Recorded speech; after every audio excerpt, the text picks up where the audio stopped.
আসসালামু আলাইকুম ভিউয়ার্স। আজকে আমরা B.Sc nursing basic first year final examination মাইক্রোবায়োলজির আমরা 2022 সালে MCQ সলভ করব। তো আগে আমরা ট্রু ফলস দোষটা দেখে নিই কী কী বলা আছে।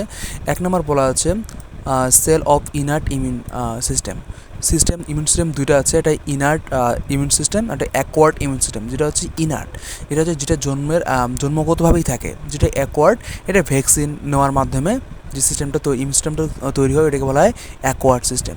তাহলে ইনার্ট কি, যেটা হচ্ছে জন্মগতভাবেই থাকে। যেমন হচ্ছে cells of innate immune system, মানে ইনার্ট ইমিউন সিস্টেমের যে সেলগুলো থাকে আর কি। এক নম্বর কি নিউট্রোফিল, ইওসিনোফিল, ম্যাক্রোফেজ। আরও আছে ন্যাচারাল কিলার সেল, ঠিক আছে। এগুলো হচ্ছে কি ইনার্ট ইমিউন সিস্টেমের সেল, ওকে। টি সেল এবং হচ্ছে বি সেল, এগুলো কিন্তু না, এই তিনটা হয়। দুই নম্বর কি মোস্ট নোজোকোমিয়াল ইনফেকশন। নোজোকোমিয়াল ইনফেকশনটা কি, তুমি হসপিটালে গেলা, ঠিক আছে, যাওয়ার পর সেখানে তুমি আরও কি ওখানে কি যাই অন্য রোগেও তুমি কি অ্যাটাক হতে পারো, ঠিক আছে। এটা হসপিটালে ভর্তি হওয়ার 48 ঘন্টা পর হয়ে থাকে, এটাকে বলে নোজোকোমিয়াল ইনফেকশন বলা হয়। এটা আগে থেকে প্রেজেন্ট ছিল না, ভর্তি হওয়ার 48 ঘন্টা পর যদি অন্যান্য রোগে আক্রান্ত হয়, এটা বলে নোজোকোমিয়াল ইনফেকশন। সো সেখানে যায় কী হয়, নিউমোনিয়া হতে পারে, ইউরিনারি ট্র্যাক্ট ইনফেকশন, এটা মোস্ট কমন, এগুলা হয়। এই দুইটা কি কমন নোজোকোমিয়াল ইনফেকশনের মধ্যে পড়ে। 3 নাম্বার কী বলা আছে, following are the gram positive bacteria. এখান থেকে কিন্তু বেশি MCQ আসে, ভাইবাও ধরে যে গ্রাম পজিটিভ ব্যাকটেরিয়া কোনগুলো, গ্রাম নেগেটিভ ব্যাকটেরিয়া কোনগুলো, ঠিক আছে। যেমন এর মধ্যে হচ্ছে স্টেফাইলোকক্কাস, এগুলো হচ্ছে গ্রাম পজিটিভ। স্টেফাইলোকক্কাসের যেগুলো ভেরিয়েন্ট আছে, যেমন ওরিয়াস রয়েছে, এসবগুলো হচ্ছে এপিডার্মাইটিস, এগুলো সব কিন্তু এবং পজিটিভ, মানে স্টেফাইলোকক্কাস এবং বেসিলাস, এগুলো সব কিন্তু গ্রাম পজিটিভ ব্যাকটেরিয়া। আর নেইসেরিয়া, গনোরিয়া, ভেনেলা রয়েছে, ইকোলাই রয়েছে, এগুলো হচ্ছে গ্রাম নেগেটিভ ব্যাকটেরিয়া। যেমন হচ্ছে শিগেলা হচ্ছে গ্রাম নেগেটিভ ব্যাকটেরিয়া। আর কি রয়েছে, শিগেলা রয়েছে, প্রোটিয়াস রয়েছে, এগুলো সব হচ্ছে গ্রাম নেগেটিভ ব্যাকটেরিয়া। 4 নম্বর কি sterilization method which can destroy spore, মানে স্টেরিলাইজেশনের কোন মেথডগুলো ব্যাকটেরিয়ার যে স্পোর আছে ওটাকে ডিস্ট্রয় করতে পারে। এটা হচ্ছে অটোক্ল্যাভিং, হট এয়ার ওভেন এবং হচ্ছে বয়েলিং। এই তিনটা হচ্ছে কী করতে পারে, যে স্পোরকে ডিস্ট্রয় করার ক্ষমতা রাখে, ওকে, এই তিনটা। 5 নম্বর এক্সাম্পল অফ লিকুইড মিডিয়া। বিভিন্ন ধরনের মিডিয়া তোমাদের মাইক্রোবায়োলজি বইয়ে আছে, এর মধ্যে এমসিকিউর জন্য তোমরা কীভাবে উদাহরণগুলো মনে রাখবো, যে কোনটা লিকুইড মিডিয়াম, কোনটা সেমি লিকুইড মিডিয়াম, কোনটা হচ্ছে সলিড মিডিয়া। তাহলে এখন লিকুইড মিডিয়া কোনগুলো হচ্ছে গ্লুকোজ ব্রথ, বাইল ব্রথ এবং পেপটন ওয়াটার, এগুলো হচ্ছে লিকুইড মিডিয়া, ওকে, এগুলো মনে রাখতে হবে। 6 নম্বর কি ডিজিজ প্রডিউস বা নেইসেরিয়া গনোরিয়া ইন মেল। ছেলেদের ক্ষেত্রে নেইসেরিয়া গনোরিয়ার মাধ্যমে কোন কোন ডিজিজগুলো হতে পারে, অর্কাইটিস হতে পারে এবং হচ্ছে বার্থোলেন্টিস হতে পারে, এপিডার্মাইটিস হতে পারে, এগুলো হচ্ছে ছেলেদের, ওকে, হতে পারে। এখন আমরা কি করব, আমাদের 7 নম্বর যে ট্রু ফলস আছে আমরা ওগুলো দেখব। 7 নম্বর বলতেছে এখানে যে stress area of the body, কোনগুলো একদম স্ট্রেস এরিয়া যেখানে কোনো হচ্ছে আনস্ট্রেস নাই। CSF মানে সেরিব্রোস্পাইনাল ফ্লুইড, ব্লাড, এগুলো হচ্ছে stress area of the body বলা হয়, ওকে।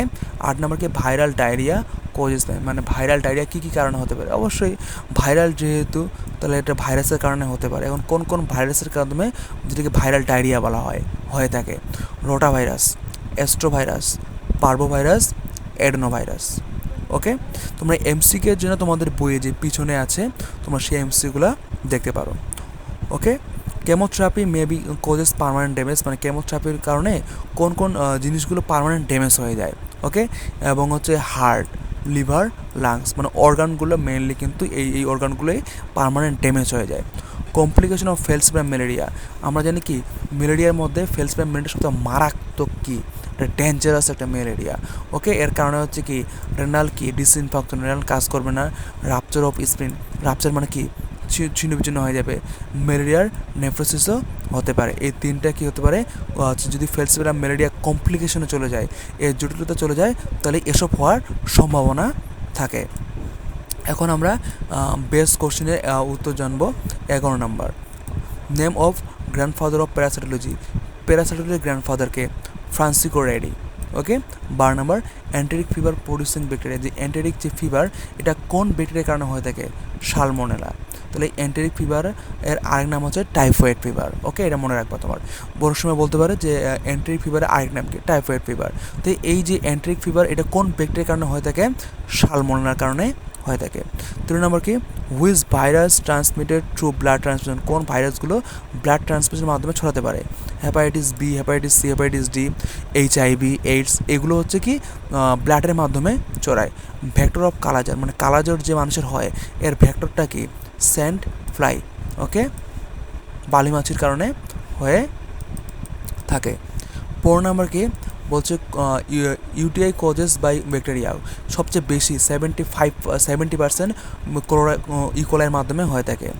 16 নম্বর বলছে, which of the following is not DNA virus, এই তোমাদের বইয়ে ভাইরাসের মধ্যে DNA virus, RNA virus, envelope virus, non envelope virus, এগুলোর এমসিকিউর জন্য এই উদাহরণগুলো কিন্তু মনে রাখতে হবে। তাহলে এখানে করোনা ভাইরাস হচ্ছে কি, ইজ নট হচ্ছে কি ডিএনএ ভাইরাস, কারণ এটা হচ্ছে আরএনএ ভাইরাসের মধ্যে পড়ে।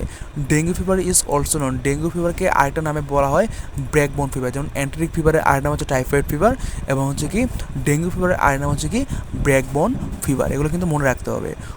কমন কজেস ইউটিআই হচ্ছে কমন কজ হচ্ছে ইকোলাই, 75% হচ্ছে কি ইকোলাই ব্যাকটেরিয়ার কারণে তোমার হচ্ছে ইউটিআই হয়ে থাকে।